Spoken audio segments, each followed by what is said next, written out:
Hi all, ഐ+ന്റെ പുതിയൊരു വീഡിയോയിലേക്ക് എല്ലാവർക്കും സ്വാഗതം. ഇന്ന് നമ്മൾ ഡിസ്കസ് ചെയ്യാൻ പോകുന്നത് BMCയിലെ കുറച്ച് ക്വസ്റ്റ്യൻസ് ആണ്. ബിൽഡിംഗ് മെറ്റീരിയൽസ് ആൻഡ് കൺസ്ട്രക്ഷൻസിലെ കുറച്ച് ക്വസ്റ്റ്യൻസ് ഡിസ്കസ് ചെയ്യാം. ആദ്യത്തെ question, the innermost central portion of a tree. ഒരു ട്രീയുടെ സെൻട്രൽ മോസ്റ്റ് പോർഷൻ്റെ പേരെന്താണെന്നാണ് ചോദിച്ചിട്ടുള്ളത്. നമുക്കറിയാമല്ലോ, ഒരു ട്രീയുടെ ക്രോസ് സെക്ഷൻ നോക്കിക്കഴിഞ്ഞാൽ നമുക്ക് മാക്രോ സ്ട്രക്ചർ പഠിക്കാനുണ്ട്, അതുപോലെ തന്നെ മൈക്രോ സ്ട്രക്ചറും ഉണ്ട്. അപ്പോൾ ഈ ക്രോസ് സെക്ഷൻ ഒന്ന് നോക്കിയാൽ നമുക്കറിയാമല്ലോ, ഇതിൻ്റെ ഒരു ട്രീയെ സംബന്ധിച്ചിടത്തോളം ഇതിൻ്റെ ഏറ്റവും സെൻട്രൽ പോർഷൻ എന്ന് പറയുന്നത് അതിൻ്റെ പേരാണ് പിത്ത്. ഈ പിത്തിനെ കവർ ചെയ്ത് കുറേ ആനുലാർ റിങ്സ് ഉണ്ടാവും. ഈ പിത്തിൻ്റെ ഏറ്റവും സറൗണ്ടിങ്ങിലായിട്ട് നമുക്ക് കുറച്ച് ഡാർക്ക് റിങ്സ് കാണാം, ഡാർക്ക് ആനുലാർ റിങ്സ് കാണാം. ആ ഡാർക്ക് റിങ്സിനെ അല്ലെങ്കിൽ ആനുലാർ റിങ്സിനെ വിളിക്കുന്ന പേരാണ് ഹാർഡ് വുഡ്. ഓക്കെ, അതുപോലെ തന്നെ ഈ ഹാർഡ് വുഡിന് ശേഷം ഈ ഹാർഡ് വുഡിനെ സറൗണ്ട് ചെയ്തിട്ട് കുറേ ലൈറ്റ് ആയിട്ടുള്ള ആനുലാർ റിങ്സ് കാണാം. അങ്ങനെ ലൈറ്റ് ആയിട്ടുള്ള ആനുലാർ റിങ്സിനെ വിളിക്കുന്ന പേരാണ് സാപ്പ് വുഡ്. ഓക്കെ, അപ്പോൾ പിത്തായി, അത് കഴിഞ്ഞ് ഹാർഡ് വുഡായി, അത് കഴിഞ്ഞ് സാപ്പ് വുഡ്. സാപ്പ് വുഡിനെ കവർ ചെയ്തിട്ട് ന്യൂട്രിയൻസ് ഒക്കെയുള്ള സാപ്പ് ഒക്കെ അടങ്ങിയ ഒരു ലെയർ നമുക്കിവിടെ കാണാം. ഈ ഡോട്ടഡ് ആയിട്ട് കാണിച്ചിട്ടുള്ളതാണ്. ഇതിനെ പറയുന്ന പേരാണ് കേംബിയം ലെയർ. ഓക്കെ, ഈ കേംബിയം ലെയറിനെ പ്രൊട്ടക്റ്റ് ചെയ്യാൻ വേണ്ടിയിട്ട് അതിന് ഔട്ടർ മോസ്റ്റ് ആയിട്ട് ഒരു ലെയർ ഉണ്ട്. അതിനെ പറയുന്ന പേരാണ് ഇന്നർ ബാർക്ക്.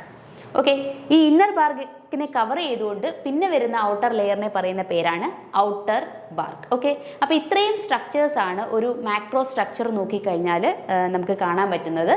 ഇതിൻ്റെ അകത്തിൽ ഈ പിത്ത് എന്ന് പറയുന്ന സെൻട്രൽ പോർഷൻ മുതൽ നമ്മുടെ സാപ്പ് വുഡ് വരെ കണക്ട് ചെയ്തുകൊണ്ട് ഒരു കുറേ റേഡിയൽ ലൈൻസ് നമുക്ക് കാണാം. ഇതിനെയാണ് നമ്മൾ മെഡുലറി റേസ് എന്ന് വിളിക്കുന്നത്. ഈ മെഡുലറി റേസ് ആണ് ഈ ആനുലാർ റിങ്സിനെ എല്ലാം ഹോൾഡ് ചെയ്ത് നിർത്തിയിരിക്കുന്നത്. ആരാണ്? നമ്മുടെ മെഡുലറി റേസ് ആണ്. ഓക്കെ, അപ്പോൾ അതും ക്വസ്റ്റ്യൻസ് ചോദിക്കാറുണ്ട്. അപ്പോൾ ഇവിടുത്തെ question, the innermost central portion of a tree എന്ന് പറയുന്നത് എന്താണ്? പിത്താണ് അല്ലേ? സെൻട്രൽ പോർഷൻ എന്ന് പറയുന്നത് പിത്താണ്. Okay, second question, pick up the hypabyssal rock from the following. കുറേ എക്സാമ്പിൾസ് കൊടുത്തിട്ടുണ്ട്. റോക്കിൽ നിന്നുള്ളൊരു ക്വസ്റ്റ്യൻ ആണ്. അപ്പോൾ ഇതിൻ്റെ അകത്തിലെ ഹൈപ്പബൈസൽ റോക്ക് ഏതാണ് ഇതിൻ്റെ ഈ എക്സാമ്പിളിൽ ഏതാണ് ഹൈപ്പബൈസൽ റോക്ക് എന്നാണ് ചോദിച്ചിട്ടുള്ളത്. നമുക്കറിയാലോ, ഈ ഹൈപ്പബൈസൽ റോക്ക് എന്ന് പറയുന്നത് ഒരു ഇഗ്നിയസ് റോക്കിൽ വരുന്ന കാറ്റഗറിയാണ്. ഓക്കെ, അപ്പം നമ്മളറിയാം, നമുക്കൊരു ഒരു വോൾക്കാനിക് ഇറപ്ഷൻ നടക്കുന്ന സമയത്ത് ഇതുപോലെ മോൾട്ടൺ മാഗ്മ വരുമല്ലോ. ഓക്കെ, ഇതേപോലെ മോൾട്ടൺ റോക്ക് വരും. അപ്പം നമുക്ക് അറിയാം, ഏറ്റവും ടോപ്പിലായിട്ട് ഇതേപോലെ ഔട്ട്സൈഡിലേക്ക് വന്നിട്ട് നമ്മുടെ വോൾക്കാനിക് ആഷ് കൂൾ ഡൗൺ ചെയ്തിട്ട് വെളിയിലേക്ക് വരുന്ന ആ റോക്കിനെ നമ്മൾ വിളിക്കുന്ന പേരാണ് വോൾക്കാനിക് റോക്ക്. ഓക്കെ, അതുപോലെ തന്നെ ഒരു ഷാലോ ഡെപ്തിലാണ് നമ്മളുടെ റോക്ക് കൂൾ ചെയ്യുന്നതെന്നുണ്ടെങ്കിൽ, ഓക്കെ, ഷാലോ ഡെപ്തിലാണ് കൂൾ ചെയ്യുന്നതെന്നുണ്ടെങ്കിൽ അതിനെ നമുക്ക് എന്ത് വിളിക്കാം? ഹൈപ്പബൈസൽ റോക്ക് എന്ന് വിളിക്കാം. Hypabyssal rock. അതുപോലെ ഇനി ഒരു കൺസിഡറബിൾ ഡെപ്ത്, അതായത് ഒരുപാട് ഡെപ്ത് താഴെയായിട്ടാണ് നമ്മുടെ റോക്ക് കൂൾ ചെയ്ത് റോക്കായിട്ട് മാറുന്നതെന്നുണ്ടെങ്കിൽ, ഓക്കെ, സോൾഡിഫൈ ചെയ്യുന്നതെന്നുണ്ടെങ്കിൽ അതിനെ നമുക്ക് എന്ത് വിളിക്കാം? പ്ലൂട്ടോണിക് റോക്ക് എന്ന് വിളിക്കാം. Plutonic rock. ഓക്കെ, അപ്പോൾ ഇതിൻ്റെ മൂന്നിൻ്റെയും എക്സാമ്പിൾ ഓർത്തിരിക്കുക. ഒരു കൺസിഡറബിൾ ഡെപ്തിലാണ് ഈ മോൾട്ടൺ മാഗ്മ സോൾഡിഫൈ ചെയ്യുന്നതെന്നുണ്ടെങ്കിൽ അതിനെ നമുക്ക് പ്ലൂട്ടോണിക് റോക്ക് എന്ന് വിളിക്കാം. ഇതിൻ്റെ എക്സാമ്പിളും കൂടി ഓർത്തിരിക്കുക. ഇതിൻ്റെ എക്സാമ്പിൾ ഏതാണ്? ഗ്രാനൈറ്റ് ആണ് ഇതിൻ്റെ എക്സാമ്പിൾ, ഗ്രാനൈറ്റ്. ഓക്കെ, അതുപോലെ ഒരു ഷാലോ ഡെപ്തിലാണെങ്കിൽ നമ്മൾ അതിനെ എന്ത് വിളിക്കും? ഹൈപ്പബൈസൽ റോക്ക് എന്ന് വിളിക്കും. ഇതിൻ്റെ എക്സാമ്പിൾ എന്താണ്? ഇതിൻ്റെ എക്സാമ്പിളാണ് ഡോളറൈറ്റ്. ഓക്കെ, ഡോളറൈറ്റ് ആണ് ഇതിൻ്റെ എക്സാമ്പിൾ. അതുപോലെ തന്നെ ഇനി ഇതിൻ്റെ മുകളിലായിട്ട് ഈ ഇതുപോലെ മോൾട്ടൺ ആയിട്ടുള്ള റോക്ക് വന്നിട്ട് വെളിയിലേക്ക് വരികയാണെങ്കിൽ അതിനെ പറയുന്ന പേര് നമ്മൾ വോൾക്കാനിക് റോക്ക് എന്നാണ്. ഓക്കെ, അതിനൊരു എക്സാമ്പിൾ ഏതാണ്? അതിൻ്റെ എക്സാമ്പിളാണ് നമ്മളുടെ ബസാൾട്ടും അതുപോലെ തന്നെ ട്രാപ്പും. ബസാൾട്ടും അതുപോലെ തന്നെ ട്രാപ്പും. ഓക്കെ, അപ്പോൾ ഇത് ഈ കോമൺ ആയിട്ട് വരുന്ന എക്സാമ്പിൾസ് എപ്പോഴും ചോദിക്കാറുള്ളതാണ്. ഇത് ഓർത്തിരിക്കുക. അപ്പോൾ ഇവിടെ നമ്മളോട് ചോദിച്ചിരിക്കുന്നത് എവിടെയാണ്? ഹൈപ്പബൈസൽ റോക്ക്, അതായത് ഒരു ഷാലോ ഡെപ്തിലുള്ള റോക്കിന് എക്സാമ്പിൾ ഏതാണെന്നാണ് ചോദിച്ചിരിക്കുന്നത്. ആൻസർ ഏതാണ്? ഡോളറൈറ്റ് ആണ് ആൻസർ. Okay, dolerite. ഓക്കെ, അപ്പോൾ ഈ ഫിഗർ കാണിച്ചിട്ടുള്ളത് എന്താണ്, മാഗ്മ ഇതുപോലെ വന്നിട്ട് അത് കുറേ കഴിഞ്ഞ് സോൾഡിഫൈ ചെയ്ത് കൂൾ ചെയ്ത് സോൾഡിഫൈ ചെയ്ത് റോക്കായിട്ട് മാറുന്ന സമയത്ത് ഏത് ലെയറിലാണ് ഫോം ചെയ്യുന്നത് അതിനനുസരിച്ചാണ് നമ്മൾ ഈ ഒരു കാറ്റഗറി പറയുന്നത്. ഓക്കെ, അടുത്തത് the initial setting time of rapid hardening cement should not be less than. Rapid hardening സിമെൻറ്റിൻ്റെ ഇനീഷ്യൽ സെറ്റിംഗ് ടൈം, നമുക്കറിയാലോ സിമെൻറ്റ് എന്ന് പറഞ്ഞാൽ ഒരു പർട്ടിക്കുലർ ടൈം കഴിഞ്ഞിട്ട് മാത്രമേ സെറ്റ് ആവാറുള്ളൂ അല്ലേ. അപ്പോൾ ഒരു ഓർഡിനറി സിമെൻറ്റ് ആണെങ്കിൽ ആ ഓർഡിനറി സിമെൻറ്റിൻ്റെ ഇനീഷ്യൽ സെറ്റിംഗ് ടൈം എന്ന് പറയുന്നത് 30 മിനിറ്റ് ആണ്. 30 മിനിറ്റിന് മുന്നേ അത് സെറ്റ് ആവാൻ പാടുള്ളതല്ല. അതുപോലെ തന്നെ ഇതിൻ്റെ ഫൈനൽ സെറ്റിംഗ് ടൈം എന്ന് പറയുന്നത് എത്രയാണ്? ഫൈനൽ സെറ്റിംഗ് ടൈം എന്ന് പറയുന്നത് 10 hours ആണ്. ഓക്കെ, ഇതുപോലെ ഇനി റാപ്പിഡ് ഹാർഡനിങ് സിമെൻറ്റിൻ്റെ നോക്കിയാൽ ഇതിൻ്റെ ഇനീഷ്യൽ സെറ്റിംഗ് ടൈമും എത്ര തന്നെയാണ്? 30 മിനിറ്റ്സ് ആണ്. ഓക്കെ, ഇതിൻ്റെ ഫൈനൽ സെറ്റിംഗ് ടൈം 10 hours ആണ്. ഓക്കെ, ഇനി ഇതുപോലെ നമുക്ക് ഇനി ലോ ഹീറ്റ് സിമെൻറ്റ് നോക്കാം. ഈ ലോ ഹീറ്റ് സിമെൻറ്റിൻ്റെ ഇനീഷ്യൽ സെറ്റിംഗ് ടൈം എന്ന് പറയുന്നത് എത്രയാണ്? 1 hour ആണ്. അതുപോലെ ഫൈനൽ സെറ്റിംഗ് ടൈം എന്ന് പറയുന്നത് എത്രയാണ്? 10 hours.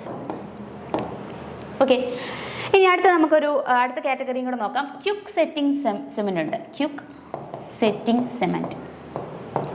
സെറ്റിംഗ് സിമെൻ്റ് ആണെങ്കിൽ ഇതിൻ്റെ ഇനീഷ്യൽ സെറ്റിംഗ് ടൈം എന്ന് പറയുന്നത് 5 minutes ആയിരിക്കും. അതുപോലെ തന്നെ ഫൈനൽ സെറ്റിംഗ് ടൈം എന്ന് പറയുന്നത് എത്രയാണ്? 30 minutes ആണ്.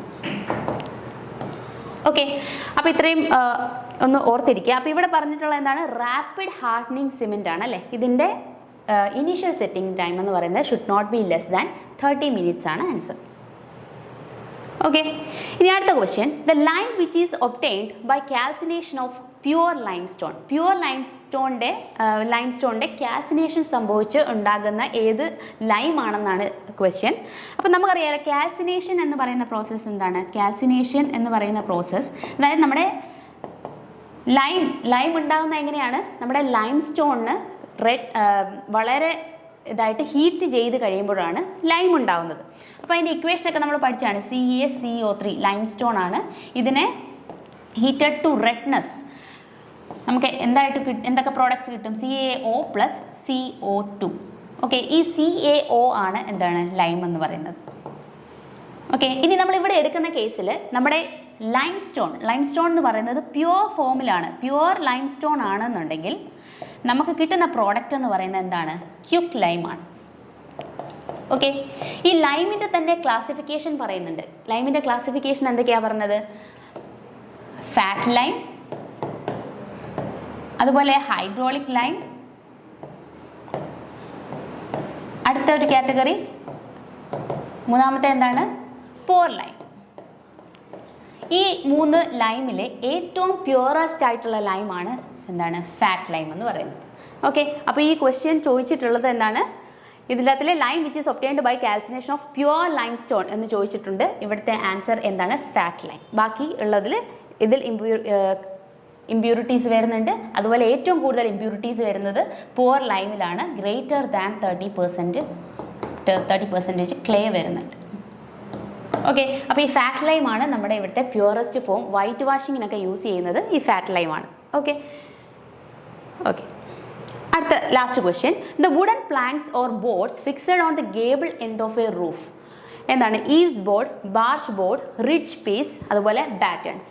അപ്പോൾ ഇതിനകത്ത് നമുക്കറിയാമല്ലോ ഈ ഒരു ഗേബിൾ എൻഡ് എന്ന് പറഞ്ഞാൽ ഈ ഒരു പോർഷനെയാണ് നമ്മൾ ഗേബിൾ, ഈ ഒരു ട്രയാങ്കുലർ പോർഷനെയാണ് നമ്മൾ എന്ത് വിളിക്കുന്നത്? ഗേബിൾ എന്ന് വിളിക്കുന്നത്. ഓക്കെ, ഈ ഒരു ട്രയാങ്കിൾ പോർഷനെയാണ് നമ്മൾ ഗേബിൾ എൻഡ് എന്ന് വിളിക്കുന്നത്. ഈ എൻഡിൽ പ്രൊവൈഡ് ചെയ്തിട്ടുള്ള ഈ ബോർഡിനെ പറയുന്ന പേരാണ് എന്ത്? ബാർച്ച് ബോർഡ് എന്ന് പറയുന്നത്. ഓക്കെ, അതുപോലെ തന്നെ ഒരു റൂഫിനെ സംബന്ധിച്ചിടത്തോളം ഏറ്റവും ടോപ്പ് മോസ്റ്റ് പോയിന്റിലായിട്ട് വരുന്ന ഈ ഒരു ഹൊറിസോണ്ടൽ മെമ്പറിനെ നമ്മൾ വിളിക്കുന്ന പേരാണ് എന്ത്? റിഡ്ജ് എന്നുള്ളത്. ഓക്കെ, അല്ല റിഡ്ജ് ബോർഡ് എന്നും പറയാം.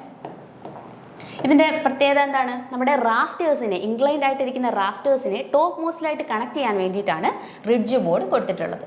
അതുപോലെ ബാറ്റേൺസ് എന്താണെന്ന് അറിയാലോ, നമ്മുടെ റൂഫ് കവറിങ് മെറ്റീരിയൽസിനെ സപ്പോർട്ട് ചെയ്യാൻ വേണ്ടിയിട്ട് കൊടുത്തിട്ടുള്ളതാണ് നമ്മുടെ ബാറ്റേൺസ് എന്ന് പറയുന്നത്. അപ്പോൾ റൂഫിൻ്റെ എല്ലാ കമ്പോണൻസും ഇമ്പോർട്ടൻ്റ് ആണ്. അപ്പോൾ ഇവിടെ വരുന്നത് എന്താണ്? Boards fixed on the gable end. Gable എൻഡിൽ കൊടുത്തിട്ടുള്ള ബോർഡ്സിനെ നമ്മൾ പറയുന്ന പേരെന്താണ്? ബാർച്ച് ബോർഡ് എന്നുള്ളതാണ്. Okay, that's the end of the session. Thank you.